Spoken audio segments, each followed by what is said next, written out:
Então, antes de iniciar, eu queria dizer que eu estou muito feliz, porque hoje é a primeira vez que eu estou pregando aqui no endereço novo, né? A última vez que eu preguei, eu acho que foi em agosto, era lá no prédio antigo ainda. Então faz um tempinho, eu estou até um pouco enferrujado. Tem como desligar aqui, senão vai voar tudo no meu papel. Então eu estou muito faceiro por causa disso. E peço também que vocês tenham um pouco de paciência comigo se eu acabar me enrolando. Mas no domingo passado, o Maurício ele falou bastante a respeito da ação do Espírito Santo. Que o Espírito Santo ele tem a função de nos convencer. Né? Ele é o próprio Espírito que habitava em Cristo, é o próprio Espírito de Deus, que ele age nos nossos corações, nos convencendo e fazendo um trabalho no nosso interior. E que é esse trabalho que realmente nos transforma. Né? Que a transformação do cristão ela acontece de dentro para fora. Porque o Espírito Santo nos convence e isso se reflete nas nossas atitudes, nas nossas ações. Então, não é uma doutrina, não é uma disciplina que vai transformar uma pessoa. É o agir do Espírito Santo e só o Espírito Santo pode fazer isso. E eu queria continuar falando um pouco sobre esse tema, mas de um jeito um pouquinho diferente. Eu quero convidar vocês para abrir a Bíblia na carta de Paulo aos Romanos, no capítulo 5. Porque muitas vezes a gente vem na igreja, a gente já tem um tempo em que a gente convive com os irmãos, a gente tem aquele hábito, né, aquela tradição de vir à igreja, de cantar, de ouvir a mensagem, mas existem coisas que a gente não para pensar, coisas às vezes que são até básicas, mas a gente não entendeu ainda muito bem. E eu queria falar um pouquinho sobre essas coisas hoje com vocês. Então, Romanos capítulo 5, versículo 1, na NTLH, se tiver aí.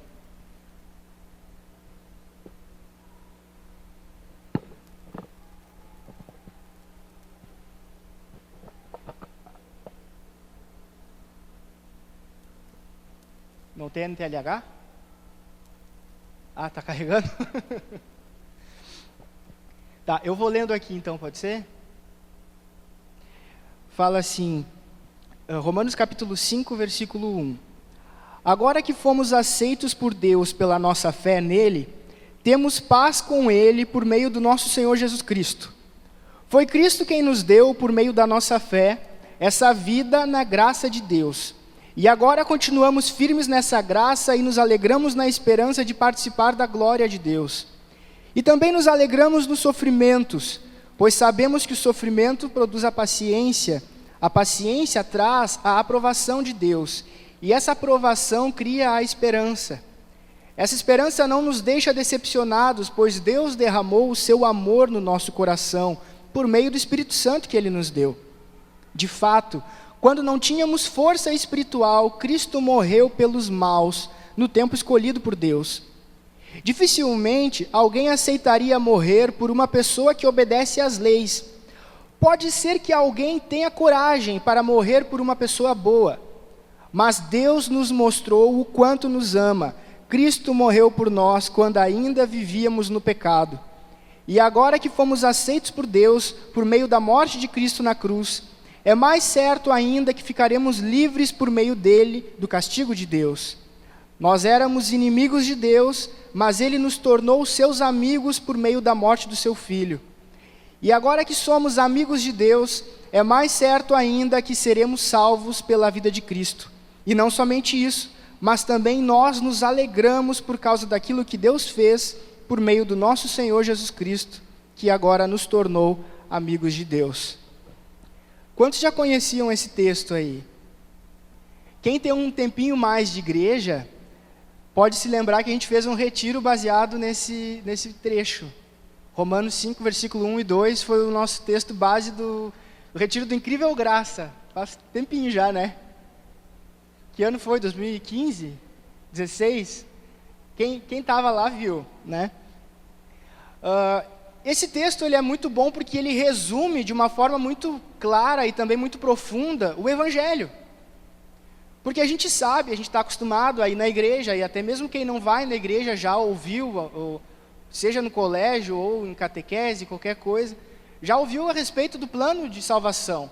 De que o ser humano ele é falho, é pecador, e por isso ele está afastado de Deus. mas que Deus amou o mundo de tal forma que mandou o seu único filho aqui, para essa terra, e esse filho, ele nos mostrou a verdade, nos revelou quem era o Pai, e além disso, ele sofreu e ele morreu numa cruz injustamente, levando sobre ele os nossos pecados, levando sobre ele a nossa culpa, as nossas falhas. E por causa disso, hoje, nós somos aceitos por Deus, fazendo o quê? Simplesmente crendo em Jesus. Simplesmente crendo que o sacrifício dele na cruz é o que nos torna filhos de Deus, é o que nos conecta a Deus, é o suficiente para nós. Ele pagou todo o preço, ele levou toda a nossa culpa, e por causa disso hoje nós podemos chegar a Deus com confiança, com segurança, porque Cristo já pagou o preço para que nós pudéssemos falar com Deus. Bom, Paulo ele fala de uma forma muito clara para aquele povo lá. E eu não sei se vocês perceberam, nunca fui muito do português, eu sempre preferi mais matemática, números, né? Sempre me senti mais à vontade, assim. Mas, na maioria das frases que a gente leu aqui nesse texto, quem é que era o sujeito? Na maioria dos versículos ali, sempre tinha alguém que fazia algo e alguém que recebia algo, né? Se a gente parar para pensar, ele sempre fala ali, foi Cristo quem nos deu, Deus que nos deu essa vida que nós temos na graça de Deus. Foi Cristo que nos tornou amigos de Deus. Foi Cristo que morreu quando nós ainda éramos inimigos de Deus. Foi Deus que revelou, foi Deus que fez, foi Deus. Parece que em nenhuma das passagens aqui, existe o ser humano como o sujeito. Existe o ser humano como o dono da ação. E isso às vezes acaba sendo um pouco difícil do pessoal assimilar, apesar de viver na igreja há muito tempo. Tem muita gente que não tem isso muito claro. Que foi Deus quem olhou para a humanidade, foi Deus quem amou a humanidade, foi Deus que decidiu entregar Jesus, foi Jesus que decidiu ir até a cruz e morrer no nosso lugar. E que isso não teve nenhum envolvimento com qualquer decisão nossa. Ninguém aqui pediu. Alguém aqui pediu para Jesus ir lá morrer na cruz? A gente nem era nascido, né? Foi Deus que fez tudo, sem perguntar a nossa opinião, sem perguntar se a gente queria, sem saber o que a gente achava, o que a gente pensava disso, se a gente achava que era justo ou que não era. Ele simplesmente fez. Deus, ele agiu. E hoje nós reagimos a tudo aquilo que ele fez, tudo aquilo que ele faz. E é bem curioso parar para pensar que o ser humano, desde que existe, ele sempre procurou meios de alcançar a Deus pelos seus próprios braços. Quantos já ouviram falar na história da Torre de Babel? Não a novela. Quem é velho vai lembrar da novela, né? O pessoal aí se entrega. Bom, eu nem vou falar muito, que agora eu trabalho com um pessoal que é bem mais novo que eu, e aí sou eu que passo por velho, né? Que eles não conhecem as coisas que eu conheço. Mas Torre de Babel é uma história que está lá no livro de Gênesis, bem no início da história da humanidade. Antes da história de Abraão, já tinha acontecido a história da Torre de Babel. E o que era? Várias pessoas se juntaram e pensaram assim, vamos construir uma torre que seja tão alta, mas tão alta que nós vamos chegar a Deus, vamos chegar no céu. E aí eles começaram a construir aquela torre. Mas Deus fez com que eles confundissem a língua e não houvesse mais entendimento entre eles, e eles não puderam fazer mais nada, eles acabaram desistindo daquilo ali. E aí tu pode estar pensando assim, mas o que isso tem a ver com o Evangelho? Por que essa história está na Bíblia? O que isso quer dizer? Desde o início, o homem procurou construir algo para chegar até o céu, pelo seu próprio braço, nos seus próprios meios. E graças a Deus, né, que eu acho que foi permissão de Deus, que o ser humano não ficou contido numa única religião, sabe? Foram se criando várias religiões, porque imagina só, ia ser bem complicado se fosse uma só religião no mundo inteiro. Ia ser um poder muito centralizado e a gente ia padecer muito por crer em Deus de verdade e não num sistema humano, né? Mas a verdade é que assim como naquela Torre de Babel as pessoas começaram a falar muitas línguas sem se entender, hoje em dia, no mundo, existem muitas religiões, cada uma tentando chegar até Deus do seu jeito, e elas não se entendem, elas não têm harmonia uma com a outra. Às vezes são até inimigos, né? E na grande maioria dessas religiões, com exceção do Evangelho, a ordem acaba sendo invertida. Por quê? Porque é o homem que faz, é o homem que age para que Deus reaja. Sou eu que vou lá e faço o meu sacrifício, sou eu que vou lá e faço a minha promessa, eu vou caminhando de joelho, subindo uma escadaria de joelho, eu faço um sacrifício de um animal, ou sou eu que faço a caridade para conseguir evoluir e reencarnar de outro jeito. Todas as religiões do mundo todo são assim.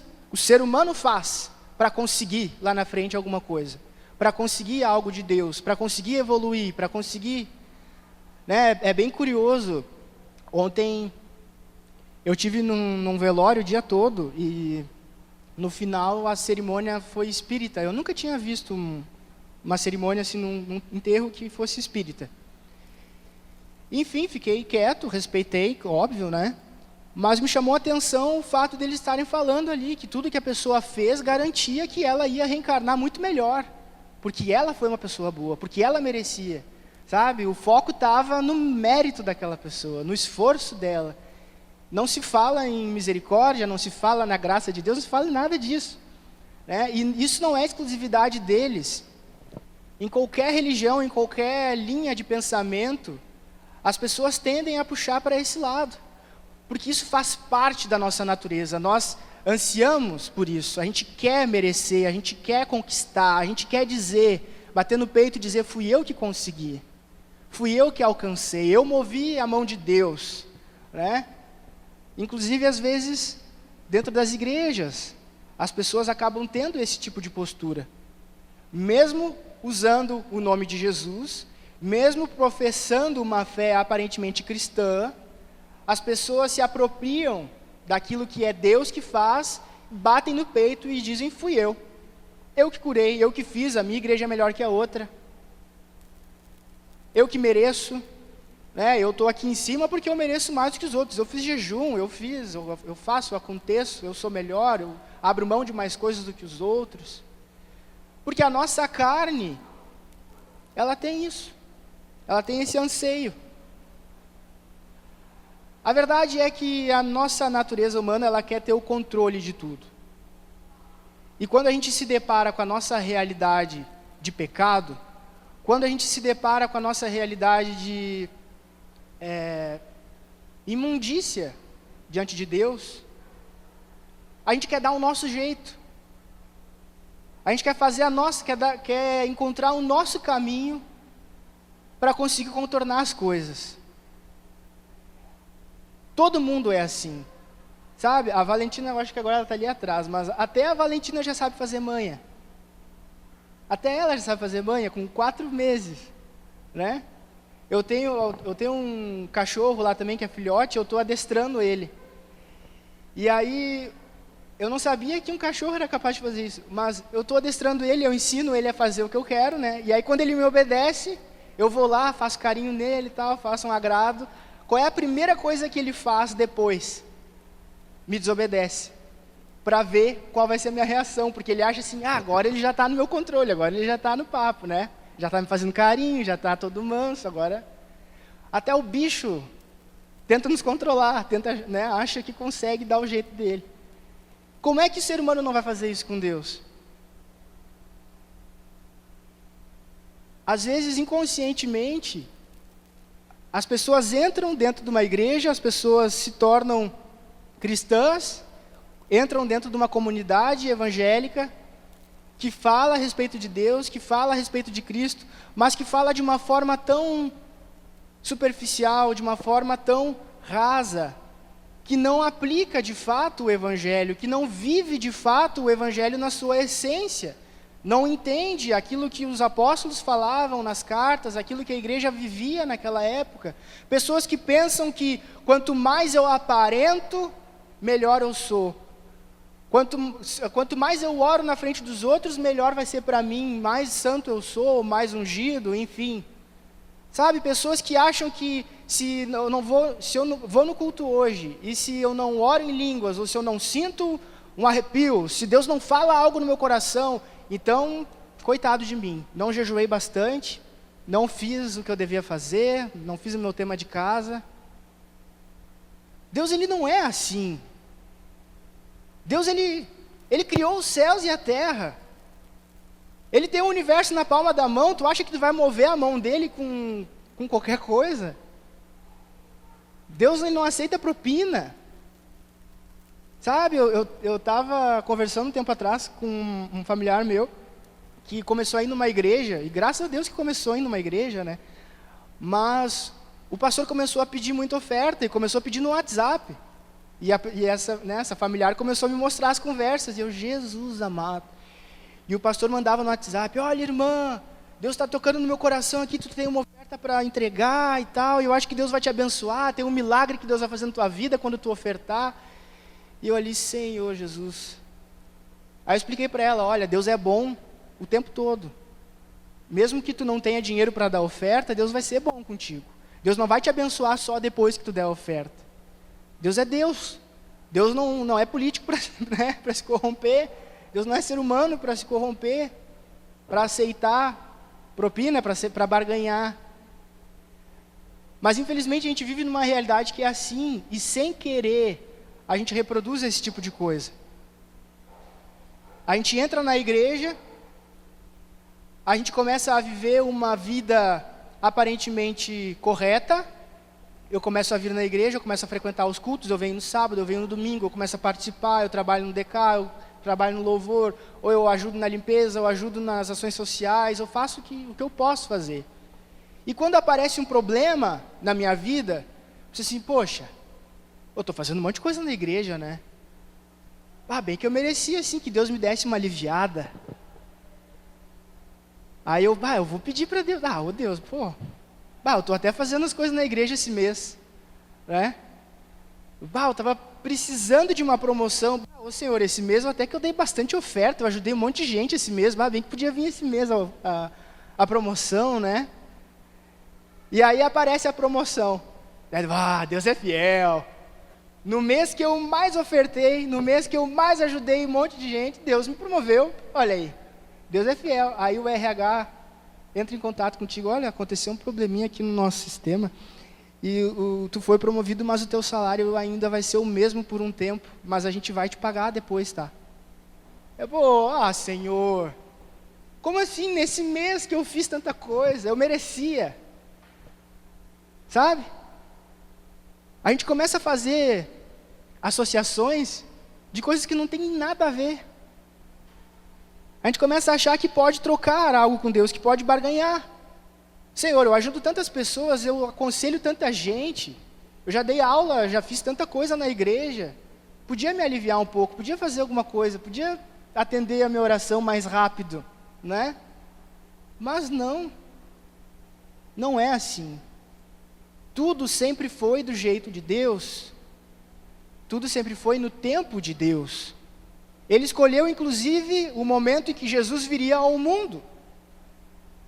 As pessoas falam que Jesus ele veio no melhor momento da humanidade, porque ele juntou a civilização romana, juntou a filosofia grega e também a religião judaica, na mesma época. E por causa disso, o Ocidente se tornou o que é. Porque nós temos raízes nessas três coisas, a cultura judaica, a filosofia grega e a civilização romana. São coisas que definem o Ocidente onde a gente vive, todos os países do Ocidente. Então Deus escolheu até mesmo isso, até mesmo o momento em que Jesus viria, Deus escolheu. Mas a gente acha que se eu fizer uma oração, se eu fizer com cara de choro, quem sabe, eu vou fazer uma oração chorando, porque as lágrimas vão comover Deus, aí Deus vai ter que mover a mão dele, né? Aí sabe aquela pessoa que faz drama?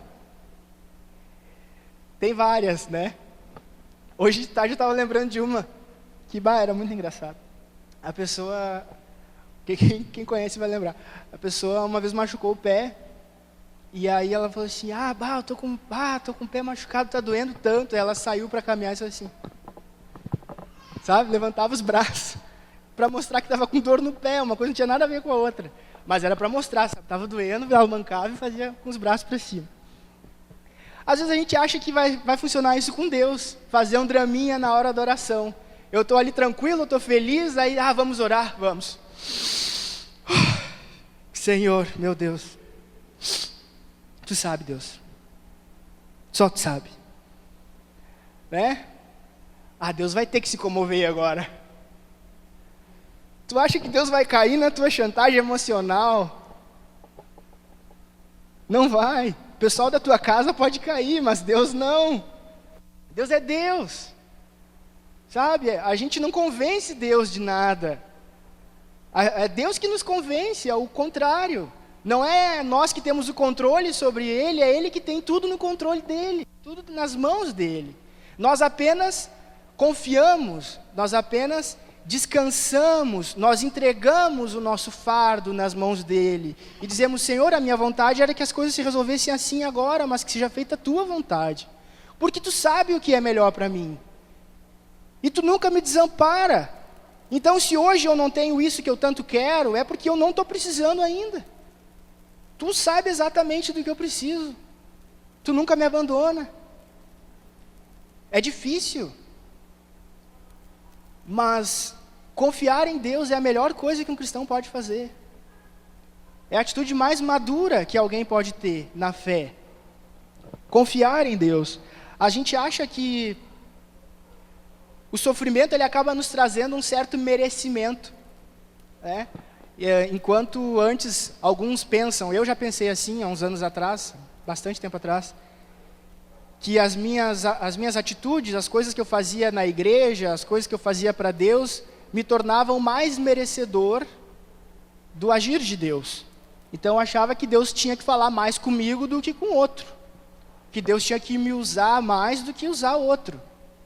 O que Deus tinha que fazer mais coisas na minha vida do que no outro, porque eu merecia mais. Até que chegou um momento em que eu comecei a viver, comecei a entender que na verdade eu não merecia nada. Foi difícil para mim na época.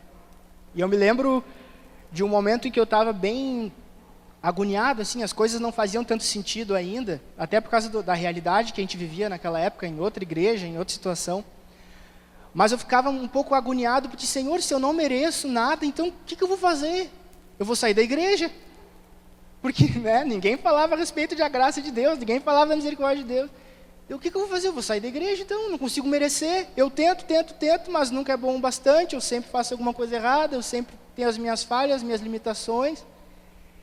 E eu lembro que eu estava participando de uma ceia, e eu pensava, como é que eu vou tomar essa ceia se eu não mereço? Não tem como. E aí o Espírito Santo falava, não, participa da ceia. Mas, Senhor, como é que eu vou participar da ceia? Tu sabe quem eu sou, tu sabe que eu não mereço participar da ceia. Aí, não, participa da ceia.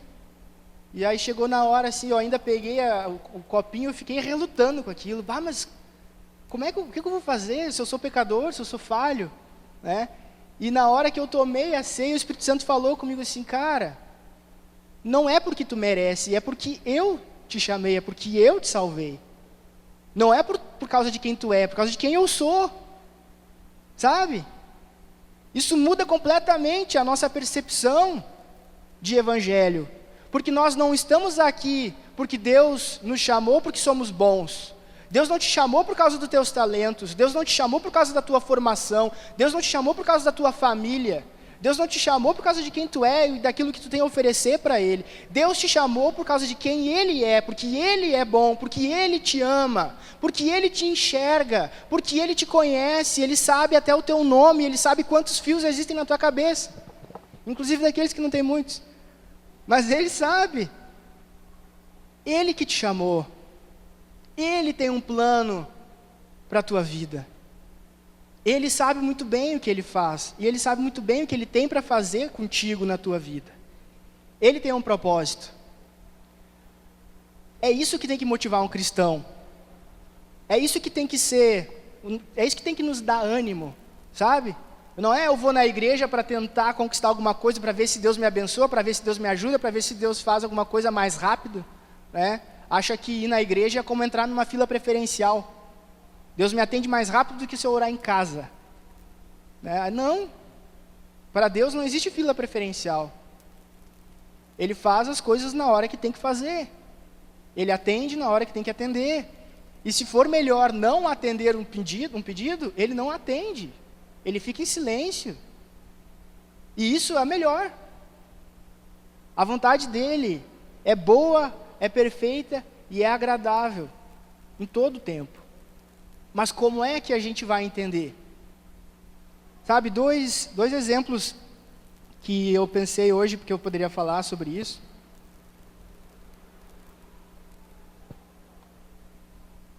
Tem lá no Antigo Testamento, eu não vou abrir, até porque eu não anotei as passagens. Mas um exemplo foi de José. José, ele era filho de Jacó. Então, ele era bisneto de Abraão, uma coisa assim. Acho que é, bisneto de Abraão. E José, ele tinha muitos irmãos, ele tinha 11 irmãos, e ele era o preferido do pai dele. E os irmãos tinham muita inveja dele. E esses irmãos, num determinado momento, com muita inveja, decidiram que iam raptar ele e vender ele como escravo. Então passou uma caravana por aquelas terras lá onde eles estavam, e José foi vendido como escravo. Pegaram uma túnica de José, rasgaram bastante, sujaram de sangue, chegaram para Jacó e disseram, José morreu, um bicho atacou ele, ele está morto. José foi como escravo até o Egito. Lá no Egito ele viveu como escravo, ele serviu na casa de um casal. Lá nessa casa ele foi muito bem sucedido, tanto é que ele começou a governar a casa, né? A mulher daquela casa se interessou por ele, ele disse não, a mulher levantou falso testemunho e mandou ele para a cadeia. Aí ele pensou assim, poxa, fui vendido como escravo. Tá, eu fiz o meu melhor, estava trabalhando como escravo, mas eu dei o meu melhor. Eu consegui crescer e comecei até a governar a casa. Mas aí agora aquela mulher, né, inventou uma história para me mandar para a cadeia e agora estou preso. O que eu vou fazer? O que a gente faria? Por muito menos a gente atirava tudo para o alto. Mas ele foi o melhor preso que ele poderia ser. E lá dentro da cadeia, ele ficou amigo do cara que era o guarda, e inclusive ele começou a ser o que cuidava dos outros presos. Dentro da cadeia, ele se tornou o melhor preso. Não sendo suficiente, ele começou a interpretar sonhos. Então, tinham outros presos lá dentro que tinham sonhos e ele sabia o significado daquilo. E um desses presos era servo do rei. E esse servo um dia foi libertado, foi até a presença do rei, e o rei teve um sonho e estava muito incomodado com aquele sonho. E esse servo lembrou, tem um homem na cadeia que ele sabe o significado dos sonhos. Chama José para cá. José revelou aquele sonho, deu certinho, tudo que ele falou aconteceu. José conquistou a confiança do rei. Ele foi libertado da cadeia, começou a servir o rei. Foi crescendo de tal forma que virou governante. O rei confiou, deu poder a ele. E ele se tornou o segundo homem mais importante daquele reino. Veio uma grande fome. E a família de José passou por fome. Aqueles que tinham vendido ele, aqueles que forjaram a morte dele, estavam passando fome. E vieram até o Egito para comprar alimento. Quando chegaram lá, deram de cara com quem? Com José. E aí tu pensa, olha o sofrimento que José passou. Olha a quantidade de coisa que ele enfrentou. Quantos motivos ele teve para desistir? Quantos motivos ele teve para jogar tudo para o ar? Quantos motivos ele teve para reclamar? Para blasfemar? Para pensar que Deus tinha desamparado ele? Para pensar que Deus não estava com ele? Mas o propósito de Deus se cumpriu. Porque o propósito de Deus era exatamente esse na vida dele. Era usar a vida dele para depois livrar o povo da fome. Livrar a própria família dele da fome. Algo que ele não teria feito se continuasse morando lá todos esses anos. Ele não escolheu ser vendido como escravo. Ele não escolheu ser preso. Ele não escolheu virar servo do rei. Ele não escolheu nada disso. Mas tudo o que aconteceu na vida dele, em todas as circunstâncias, ele pensou o seguinte: eu vou fazer o meu melhor. Eu vou dar o meu melhor. Da mesma forma, outra pessoa também muito importante na história foi Davi. Porque, só para situar vocês rapidinho, tá? O povo, nessa história de José, o povo foi para o Egito. Dali o povo ficou no Egito, alguns anos viraram escravos do Egito. Depois Deus levantou Moisés, tirou o povo do Egito. O povo passou os 40 anos no deserto, tudo mais, foi para a Terra Prometida. Depois que o povo chegou na Terra Prometida, durante 300 anos, foi um período em que não existia um governo central do povo, não existia rei, não existia nada. Existiam as cidades ali, e de tempos em tempos Deus levantava alguém que era uma liderança naquela época, naquele momento. Foi o momento dos juízes. A história deles está no livro de Juízes, lá no Antigo Testamento. Foi naquela época que surgiu Sansão, surgiu Gideão, Débora e outros juízes. E o último juiz que se levantou naquela época foi chamado Samuel. E Samuel, além de ser juiz, ele também foi o primeiro profeta do Antigo Testamento. Porque depois de Moisés, Samuel foi o primeiro a receber mensagens direto de Deus e falar para o povo. E naquela época de Samuel, o povo começou a pedir um rei. Eles queriam porque queriam um rei. E Samuel, sem entender muito bem, foi orar, foi consultar a Deus, foi falar com Deus, e Deus falou: não, tu vai ungir um homem para ser rei. E ele ungiu Saul. E Saul, ele era aquele homem que todo mundo olhava para ele e, não, esse cara tem pinta mesmo de rei, ele é rei, nasceu para ser rei, ele é alto, ele é forte, ele é imponente. Ele, olhando para a aparência dele, ele estava na função certíssima. Só que ele era um cara extremamente precipitado para desobedecer a Deus. Todas as vezes que Samuel dava uma ordem para ele, ele desobedecia. E teve uma vez em que eles foram guerrear contra um povo, e Samuel disse assim: olha, Deus está ordenando que vocês vão ter a vitória, mas que vocês não roubem nada, não tragam nada de lá, voltem do mesmo jeito que vocês forem, sem trazer nada daquela terra, daquela gente. E eles voltaram cheio de coisas, cheio de pertences, de cabrito, de ovelha, de tudo, né? Estamos bem, estamos ricos, roubamos tudo dos inimigos. E quando chegaram, Samuel viu tudo aquilo, e Samuel foi falar com o rei Saul. E Samuel falou o seguinte: por que vocês estão desobedecendo a Deus? Por que vocês estão fazendo isso? Sabia que estava errado. E Saul, assim como muitos às vezes fazem, olhou para Samuel e falou: não, a gente não errou, a gente não fez nada de errado. Na verdade, a gente trouxe tudo aquilo lá para sacrificar para o teu Deus. Todas as ovelhas, todos os animais, a gente trouxe para sacrificar para o teu Deus. Não foi uma coisa egoísta. E aí naquele momento ali, foi quando Samuel falou uma das frases mais marcantes, né, dele, que o pessoal sempre se lembra. É melhor obedecer do que sacrificar. Né? O que isso significa? Saul, ele estava querendo dar o jeitinho dele. Estava querendo contornar. Não, vou sacrificar, e aí Deus vai ficar calminho. Aí Deus vai perdoar, né? Eu vou fazer errado, mas depois Deus vai aliviar. Deus vai perdoar. E aí Samuel falou: é melhor tu obedecer do que tu sacrificar. E foi nesse contexto aí que Deus falou com Samuel e disse assim: agora tu vai para Belém e tu vai ungir um outro homem para ser rei. E Samuel pensou: mas Deus, como é que eu vou fazer isso? Se Saul ficar sabendo, ele me mata. E Deus disse: não, tu vai, tu leva um animal, tu diz que tu só vai sacrificar um animal lá, mas eu vou te mostrar quem tu tem que ungir. E ele chegou numa casa de um homem chamado Jessé, e ele falou: eu quero conhecer todos os teus filhos. E Jessé começou pelo mais velho, mais forte, né, mais valente, que servia no exército. E Deus falou para Samuel: não é esse.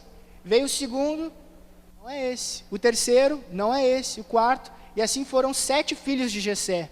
E nenhum daqueles ali eram para ser o rei de Israel. E aí Samuel falou assim para Jessé: não tem mais nenhum filho, não? Não é nenhum desses aqui que Deus quer ungir. Aí Jessé falou: olha, tem um, o mais novo, ele está cuidando das ovelhas, está lá no pasto. Então chama ele, pode chamar.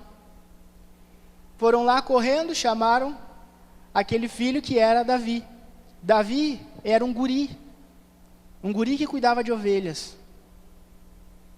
E quando ele chegou naquele lugar, Samuel estava com óleo, né, ele encheu um chifre de óleo para poder ungir, e ele chegou em Davi e falou, hoje tu está sendo ungido para ser rei de Israel. E a palavra fala ali que naquele momento o Espírito de Deus dominou Davi e começou a acompanhar ele a partir de então. E a próxima coisa que a gente vê nessa história é que aquele guri que estava lá no campo, não pediu para estar no meio daquilo, não pediu para nascer naquela família, não pediu para nascer naquele contexto, não pediu para viver num povo que estava precisando de um rei, num momento em que existia um rei rebelde. Ele estava lá no canto dele, cuidando das ovelhinhas dele, mas Deus enxergou ele e tirou ele de lá. E naquele momento, pouco tempo depois, logo apareceu um gigante que começou a afrontar o povo, dizendo que eu vou matar vocês, e se alguém quiser aqui conseguir me matar, então vocês podem ficar com tudo que é do meu povo. E todo o exército de Israel morria de medo daquele gigante, porque ele era um cara muito alto, mais de 2 metros de altura. E Davi, aquele guri do campo, olhou para aquilo, e ele pensou, Deus me tirou de lá e me ungiu. Deus tem um propósito para a minha vida. Eu continuo sendo um guri, baixinho, eu continuo sendo o que eu sou, mas Deus tem alguma coisa para fazer. E naquele momento que ele viu a situação acontecendo com o exército, ele pediu para ir falar com Saul. Quando chegou para falar com Saul, ele disse assim, eu vou enfrentar esse gigante. E Saul falou, mas como? Tu é um guri, rapaz, o que tu vai fazer lá? Como é que tu vai enfrentar esse gigante? Tu é tão pequeno, tão novo. E ele disse assim, lá no campo, quando eu cuidava das ovelhas, sempre que aparecia um leão, sempre que aparecia um urso, eu defendia as ovelhas e eu matava o leão, matava o urso. Mesmo quando eles me atacavam, eu conseguia matar eles. Aí tu para e pensa, Deus não vê como o homem vê. A gente julga pela aparência, mas Deus vê o coração. Qual seria o homem valente que iria enfrentar um leão ou um urso por causa de um rebanho de ovelha? Quer ver uma coisa mais fácil? Quantos aqui, né, quantos são homens adultos, né? Tem vários. Vamos fazer um testezinho? Levanta a mão aí. Quantos nunca fugiram de um rato, de uma cobra ou de uma aranha? Ó, tem uns mentirosos aí, ó. Imagina um urso, um leão. Mas Davi, ele enfrentava, ele arriscava a sua vida por causa de um rebanho de ovelhas. O que seria então enfrentar um gigante para defender toda a nação dele?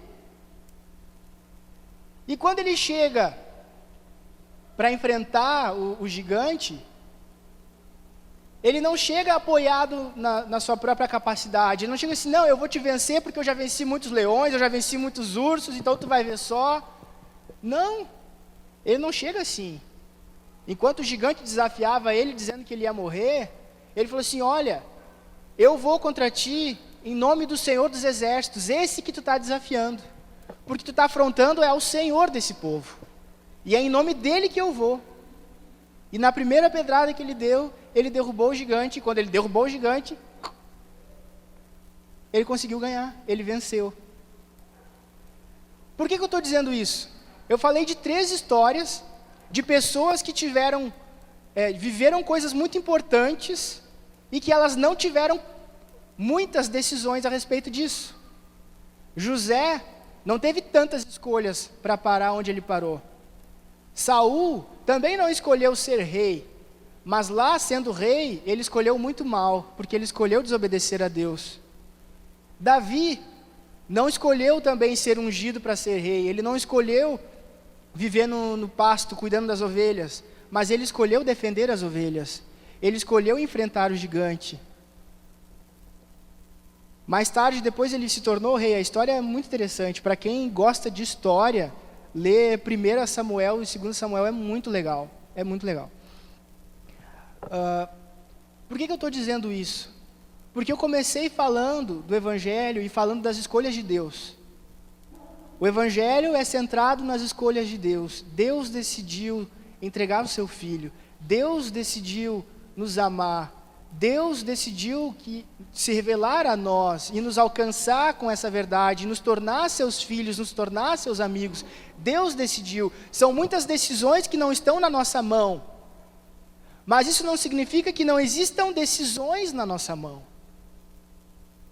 Porque é muito fácil, é muito cômodo eu pensar assim, não, se é o Espírito Santo que convence, né? Então ele que deu um jeito.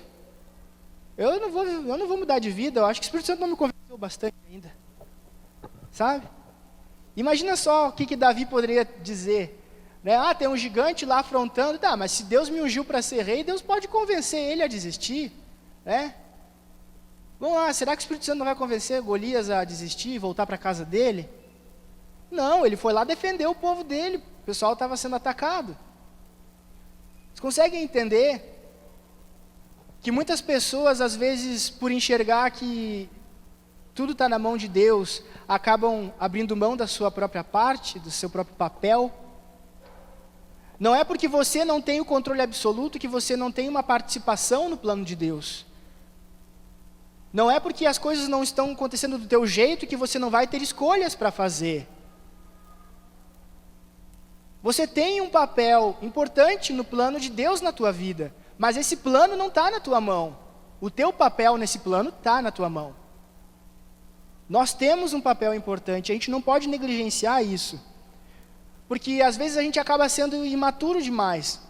Sabe aquela criança que pensa assim, a brincadeira não está do meu jeito, né? Então não brinco mais, não quero mais saber, né?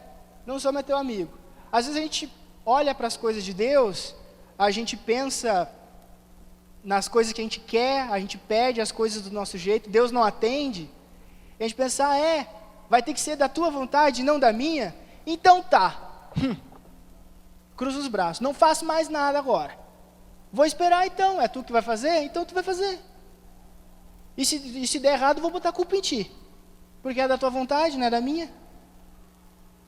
Às vezes a gente é imaturo assim,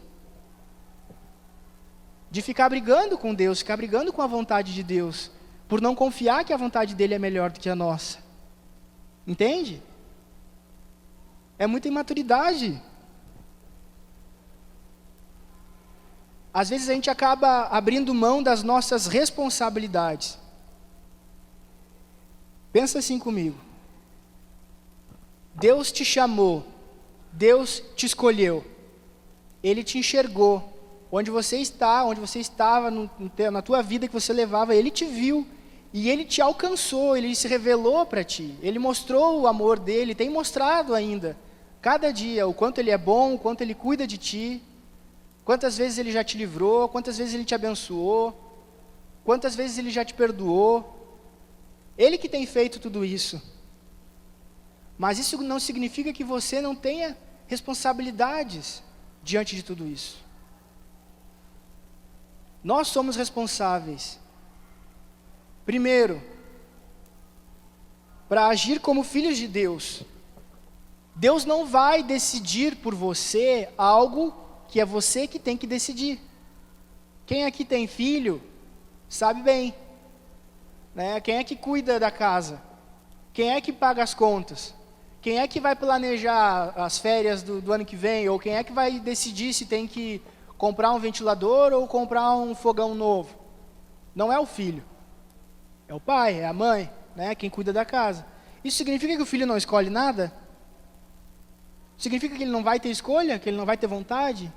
Não. O presente de Natal ele vai escolher, alguma coisa ele vai escolher, o herói preferido dele, ele tem uma escolha, só que ele não manda na casa. Quando Deus nos chama para ser filhos dele, é a mesma coisa, nós não mandamos na casa, mas nós temos escolhas para fazer, principalmente como nós nos comportamos diante de Deus. Eu vou agir como um filho responsável, eu vou reagir ao amor de Deus com gratidão, ou eu vou ser um filho irresponsável? Eu vou ser alguém que vive de qualquer forma, posso fazer que nem aquele cara da parábola dos talentos. Vocês lembram da parábola dos talentos? O Senhor chamou 3 empregados, deu uma quantia de talentos para cada um.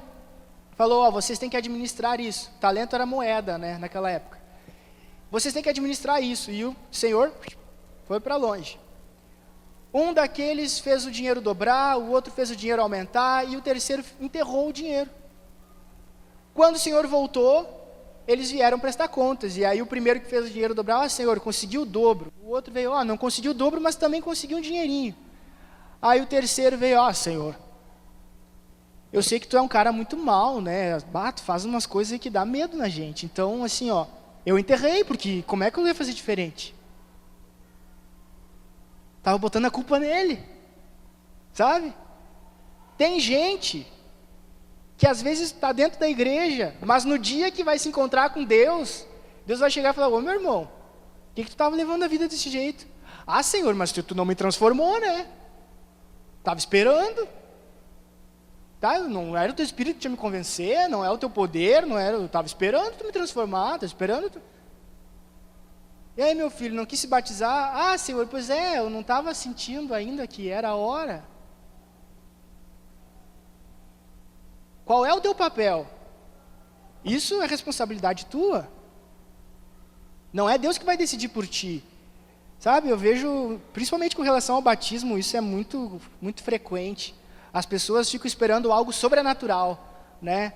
Eu vou me batizar quando, quando eu sentir, assim, de Deus que está na hora. Mas qualquer hora é a hora que tu decidir, né? A hora que tu decidir se batizar é a hora de se batizar, pronto, é uma decisão, não é uma coisa mística, não é um paranauê que tem que acontecer ali contigo, não é assim. Mas às vezes as pessoas elas acabam empurrando. E a gente vai empurrando a nossa vida com Deus. Vai empurrando a nossa responsabilidade. E não faz isso só na nossa vida com Deus, a gente faz isso na nossa família, às vezes com casamento, com relacionamento. Porque eu já vi muita gente que pensa que por ser um cristão bom, por ser uma pessoa que vai na igreja, aí ela merece ter um casamento abençoado. Mas é uma pessoa que não dá atenção para o marido, não dá atenção para a mulher, não conversa direito, às vezes é um cavalo, sabe? Mas Deus tem que me abençoar, porque quantos anos que eu sou cristão fiel? Eu oro, Deus vai ter que me ouvir. Aí peço, Deus converte aquela treva, né? Mas, claro, quando ela vem conversar, tu levanta a TV para não ouvir a voz dela. Como é que fica? Né? Com os filhos. Sabe, é triste, mas eu sou de uma geração em que eu cresci na igreja e eu já vi muitas pessoas que cresceram comigo que não estão na igreja, que cresceram na igreja comigo e que não estão mais na igreja. Hoje a gente vê essa criançada aí, e glória a Deus, que coisa boa, a igreja é cheia de criança, como a gente gosta disso. Mas quem é pai tem uma responsabilidade de pai, de educar, de ensinar. Não pode esperar a criança chegar lá com seus 14, 15 anos para vir na igreja e ouvir um pastor falar de Deus para ela. Ela vai ter que aprender em casa primeiro. Sabe? Ela vai ter que ouvir antes de sair de casa. Filho, hoje a gente vai na igreja, tá? Então, lembra lá que lembra que a vovó está doente? Vamos orar pela vovó hoje. Para ela começar a se ligar que na igreja ela vai orar, que na igreja, filho, lá na hora do louvor a gente vai ficar agradecendo a Deus, a gente vai bater palma. Sabe? Se a criança tem maturidade para ficar numa sala de aula, para acompanhar as atividades de um professor, de uma turma, ela tem maturidade para acompanhar um período do louvor, ela tem maturidade para acompanhar umas reuniões. Mas isso depende dos pais, de parar, de ensinar, de dar atenção. Eu lembro que quando eu era criança, cada culto que eu ia, minha mãe mandava eu orar por uma coisa diferente. Às vezes era pela minha avó, estava com pressão alta, é por um tio, é por uma prova que eu tinha que fazer. Mas ela dizia, vamos na igreja hoje, não te esquece de orar pela tua avó. Aí eu já ia para a igreja, eu tenho que orar pela avó, eu tenho que orar pela avó. Sabe? A gente é responsável. A gente não pode se abster dessa responsabilidade. E além disso também, como trabalhadores, como funcionários, nas nossas funções mais diversas que a gente desempenha por aí, a gente tem responsabilidades, a gente não pode abrir mão. o nosso exemplo fala muito mais alto do que os nossos argumentos. Então, lá no teu trabalho, lá na tua convivência, lá na tua faculdade, onde tu vive, onde tu passa a tua semana, passa o teu dia, tu pode ter um discurso perfeito, mas são as tuas atitudes que vão falar mais alto. E tu é responsável pelas tuas atitudes. Não adianta tu encher a boca dizendo que tu é crente, porque isso, porque aquilo, se na hora de pensar no próximo, tu é o último a pensar em alguém. Se tu não tem empatia nenhuma pelos teus colegas, chega alguém que está estressado, chega alguém que está passando por um problema, e tu pensa, o problema é dele. O que essa pessoa vai pensar? Que Deus é esse que deixa as pessoas entupidas. Eu acho que ela orou tanto que ficou com o nariz em pé. Sabe? É triste, mas as pessoas pensam isso. Nós temos responsabilidade. Deus não vai fazer essas coisas por nós. Deus não vai tomar essas decisões por nós. Somos nós que tomamos. Somos nós que assumimos a responsabilidade ou não. Nós negligenciamos. Eu quero ler ainda um último texto com vocês, que está em 2 Pedro, capítulo 3.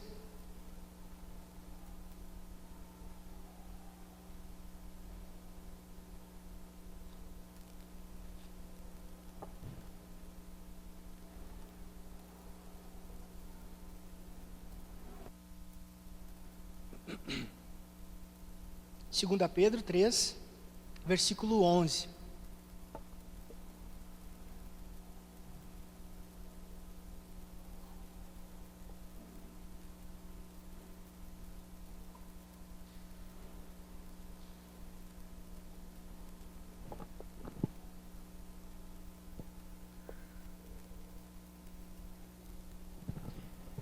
Posso ler? Fala assim. 2 Pedro, capítulo 3, versículo 11. Esperando a vinda do dia de Deus. Sabendo que tudo isso vai ser destruído assim, então que tipo de gente vocês precisam ser? A vida de vocês deve ser agradável a Deus e dedicada a Ele. Esperem a vinda do dia de Deus e façam o possível para que venha logo. Naquele dia, os céus serão destruídos com fogo e tudo o que há no universo ficará derretido. Porém, Deus prometeu, e nós estamos esperando um novo céu e uma nova terra, onde tudo será feito de acordo com a vontade dEle. Por isso, meus amigos, enquanto vocês esperam aquele dia, façam o possível para estar em paz com Deus, sem mancha e sem culpa diante dEle. Lembrem que a paciência do nosso Senhor é uma oportunidade para vocês serem salvos. Pois o nosso querido irmão Paulo, com sabedoria que Deus lhe deu, escreveu a você sobre esse assunto. E foi isso mesmo que ele disse em todas as suas cartas, quando escreveu a respeito disso. Nas cartas dele, há algumas coisas difíceis de entender, que os ignorantes e os fracos na fé explicam da maneira errada, como fazem também com outras partes das Escrituras Sagradas. Isso não é de hoje. E assim eles causam a sua própria destruição. Mas vocês, meus amigos, já sabem disso. Portanto, tomem cuidado para não serem levados pelos erros de pessoas imorais e para não caírem da posição segura, pois continuem a crescer na graça e no conhecimento do nosso Senhor e Salvador Jesus Cristo. Glória a Ele, agora e para sempre. Amém. Carta de Pedro, o próprio apóstolo Pedro foi quem escreveu isso. Interessante que ele fala ali a respeito de Paulo, e ele recomenda a leitura das cartas de Paulo, dizendo que Paulo explicava muito bem coisas que os ignorantes confundiam e ensinavam errado, né? Mas eu queria destacar aqui três coisinhas só desse texto que ele falou, que ele diz assim: façam o possível para estar em paz com Deus. Deus, Ele já fez tudo para que nós tivéssemos paz com Ele. Ele entregou Jesus na cruz. Mas o que nós precisamos fazer para estar em paz com Deus? Nós precisamos buscar a Deus, nós precisamos nos dedicar a Deus. Dedicar nosso tempo. Não adianta simplesmente chegar na igreja e ficar naquele conflito de culpa. Ah, mas eu errei, mas Jesus me perdoou. Ah, então tá. Aí volta para lá e faz tudo de novo. Não é assim, sabe? Façam o possível para estar em paz com Deus, sem mancha, sem culpa. Fala assim também, que cuidem para não... Deixa eu ver. E para não caírem da sua posição segura, ou seja, não arrisca a tua fé, não arrisca a tua salvação, não arrisca aquilo que Deus te deu, não brinca com isso, leva a sério as coisas de Deus, sabe? A gente leva tanta coisa a sério, quando a gente tem que ir no médico, a gente é pontual, infelizmente os médicos não são mais hoje em dia, mas quando a gente tem alguma coisa séria, tem uma entrevista de emprego, a gente é pontual. Você tem que tomar um remédio, a gente toma na hora certa. Acorda de madrugada para tomar o remédio. Mas se faz um propósito lá de ler a Bíblia, um capítulo por dia, depois de uns dias tu está falhando já. Chega na igreja, não chega no horário.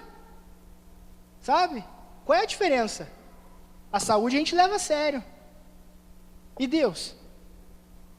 A gente não leva tão a sério? Será que é isso? Cada um sabe de si. Mas enfim, continuem a crescer na graça e no conhecimento de Deus. Isso é algo que depende de nós, porque conhecimento é para aqueles que buscam. Deus não vai chegar aí na tua cabecinha, abrir um zíper, colocar um monte de coisa aí dentro e fechar. Você tem que buscar. Você tem que pegar a Bíblia e ler as histórias. Você tem que olhar, procurar, perguntar para alguém que sabe mais, se interessar. Se não for assim, Deus não vai fazer isso por ti. Você não vai se tornar uma pessoa sábia assim, por osmose. Entendeu? Não é. Você tem que se instruir. Isso é lei. É lei universal. O mundo sempre aconteceu assim, as coisas sempre aconteceram assim. Então não vamos abrir mão das nossas responsabilidades.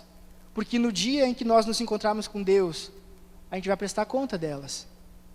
Mas o nosso Deus, Ele é tão bom, Ele é tão misericordioso, Ele é tão gracioso, que Ele sempre nos oferece perdão, Ele sempre nos acolhe, sempre nos dá uma nova chance, sempre nos ensina com amor, como um pai que ensina. Sempre nos dá a chance de melhorar. E a gente cantou uma música agora no final que falava sobre um versículo de 1 João, que dizia assim: se confessarmos os nossos pecados, o Senhor Ele é fiel e justo para nos perdoar de toda a culpa, toda a mancha. E com essa mensagem, eu acredito que Deus Ele pode ter mostrado coisas erradas na vida de todo mundo aqui, inclusive da minha, mas eu quero lembrar vocês disso. Se nós confessarmos os nossos pecados para Deus, Ele é fiel, Ele é justo para nos perdoar, para nos purificar, e mais ainda, Ele é poderoso para nos transformar, para nos conduzir para uma nova realidade de vida. E também é nas cartas de João que diz assim: se o nosso coração nos condena, maior é Deus do que o nosso coração. O que eu quero dizer com isso? Se por acaso, não sei se é o caso no teu caso, mas eu já passei por isso. Se você está muito ansioso, e pensar nos teus pecados te deixa ainda mais ansioso, e mais agoniado, e mais culpado, confessa para Deus, confia no perdão dEle. E se o teu coração continuar te acusando, se o teu coração continuar jogando na tua cara, dizendo que tu é pecador, tu não merece, tu é falho, lembra que maior é o próprio Deus do que isso aí que está no teu coração te condenando. Porque o que te justifica é o sacrifício de Jesus e não é o teu sentimento. O que justifica foi o que Ele fez e não é aquilo que se passa aqui dentro. Por isso que confiar no coração é ruim, o coração é enganoso, como a Kelly falou. Vamos confiar em Deus e não no nosso próprio coração, não no nosso próprio braço. Amém? Vamos colocar de pé? Acabei falando bastante.